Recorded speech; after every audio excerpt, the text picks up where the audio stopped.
Ayan, magandang araw mga Lods. Isang mapagpalang araw po. Ang pag-uusapan natin at ang gagawan natin ng solusyon ay yung tungkol sa bakit laging nasisira yung ating clutch. Napuputulan tayo ng clutch sa motor. At saka nahihirapan tayong yung pag magpasok tayo ng kambyo, tsaka pag magbawas parang sumasabit. Ayan ang ating ituturo ngayon. At simulan na natin para hindi na magtagal. Okay.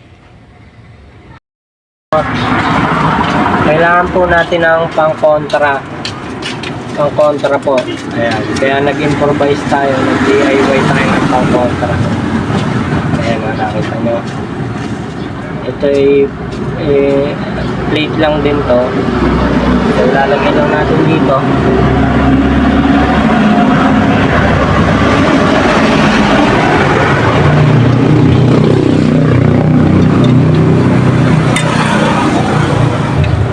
Papasok lang natin para makontra siya. Paano ba ito?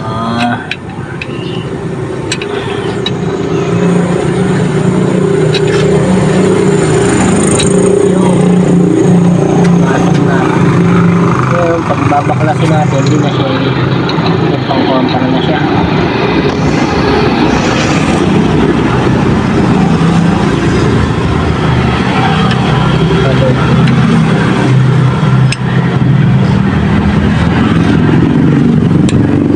Kaya magtamukot siya, tutukot yan.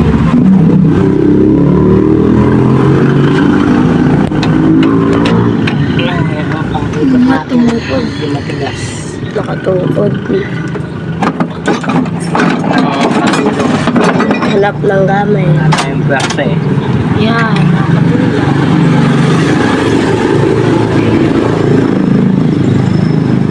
Tapitan mo lang. Yung Lambot na. goods. Tanggal na siya. Ayan. Tanggal. Ayan, tanggal na yung tornilyo.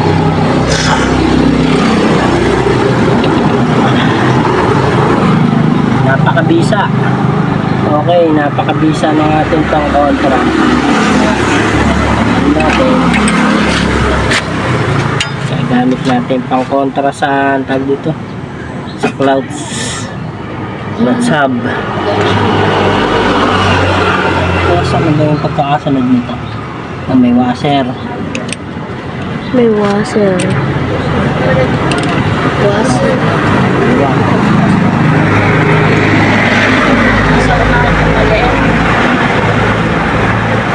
Tapos tatanggal na natin ito ngayon. Buo ba matatanggal? Ayun, matatanggal pala ng buo niya. Ayun, tanggal yan. Tanggal. Tapos may washer pa uli. Ayan, nakita nyo. Sunod-sunod. Ay, yung ano, parang pinakaano niya. Ayun. May washer pa uli. Ayun, no. Pinaka-housing ng ano, pinaka-tinatamaan ng clutch lining natin. Ayan. Bali yan, yung malalalim na yan. Yung clutch ano natin, yan, nagkaroon na ng mga kanal, oh. Lalalim na, oh. Kailangan natin yung lihahin. Yan, pantay, no? Bumakat na yung mga clutch, ano natin, clutch lining dun, oh. Kaya nahihirapan tayong magpasok ng kambyo at saka magbawas, sumasabit yung ating clutch lining. Ayan, hindi na siya lumalabas ng ano, sumasabit na, nagkaroon na ng mga kanal. Yung mga tinatamaan niya, ayun, oh, dami. Lahat yan, may mga kanal na yan, ay ating hahasain po yan. Lilihahin natin hanggang sa makinis na makinis para pagka nagkambyo tayo, walang kasabit-sabit. Halimbawa, magbabawas tayo sa traffic, makakapagbawas agad tayo ng papansin nyo yung malalim, oh. Kailangan pantayin natin na yan. Malalim siya. So, lihan na lang para ano. Kasi pag grinder natin baka mahirap kontrolin yun. Ayan, pumapantay-pantay na siya.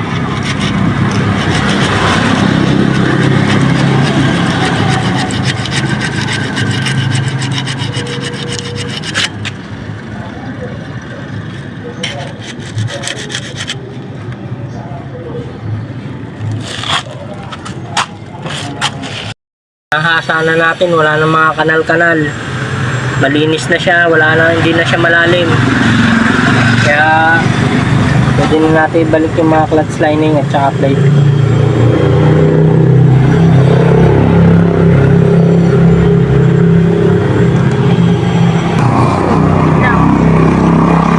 Yung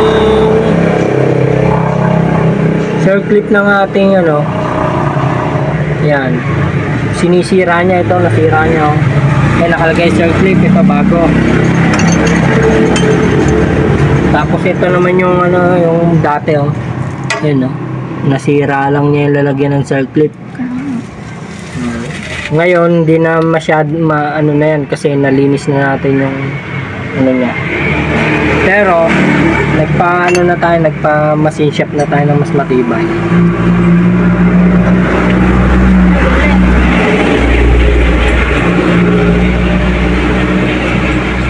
Ito, washer na lang yung ilalagay natin. Washer. Ayan o. Nagpa-machine shop na lang tayo. Mas matibay. Matibay. Ay ko. Emergency. Cellphone sila. Ayan. Uy.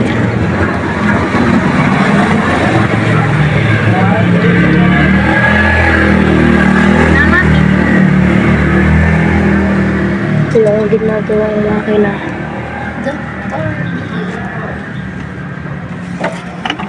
Tingnan mo yung sasak.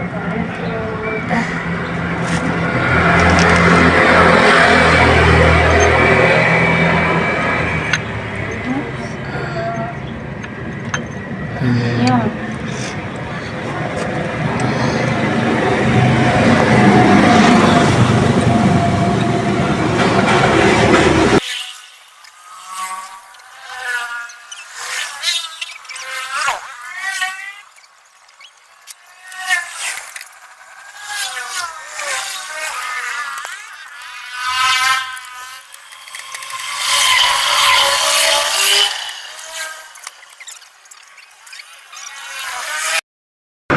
At yan mga lods, i-road test natin yung GD110 na nasira yung clutch niya. Nawala yung clutch niya. Nasira sa loob. Gawa ng laging lumuluwa yung circle clip. Kaya nagpa-machine shop na lang tayo at pinalitan natin ng washer yung circle clip. At yung cambio niya, dati pag tinatakaman Sumasabit.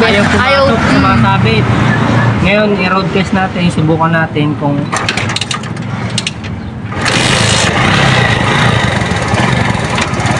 maganda. Ano, hindi na siya sumasabit pag nag-cambio po tayo.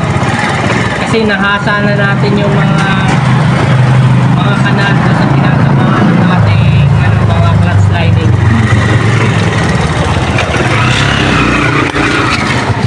Clutch na siya, gumana na.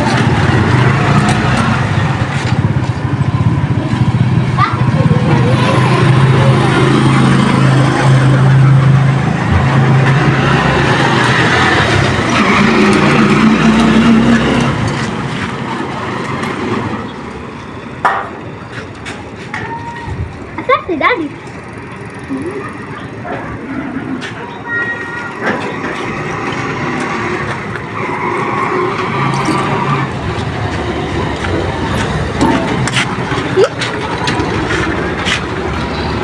Dali, okay na po niya. Bali, okay na yung clutch niya. Hindi na siya bumibitaw yung clutch niya. Hindi na nawawalan. Tapos pag nag-cambio tayo, lusot kagad. Hindi na siya sumasabit. Maganda. Okay, job well done. Okay, sana may natutunan po kayo sa ating munting video.